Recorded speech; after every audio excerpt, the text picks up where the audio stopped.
Hey guys, welcome to Tutorial Guru. Today we'll be learning how to get QR code on WhatsApp, and now let's dive right in.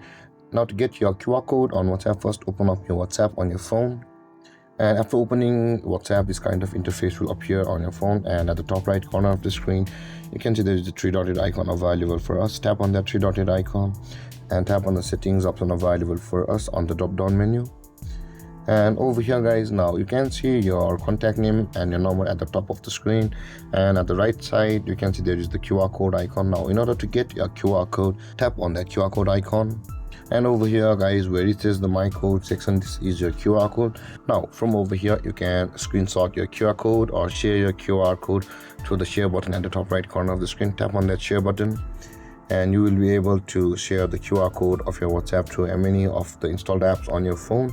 And with that being done guys, this is how to get your QR code on WhatsApp. And if you have any confusions or questions regarding the topic, feel free to comment in the comment section below, and don't forget to like, subscribe and hit that bell icon for more videos. Thank you for watching guys. Peace.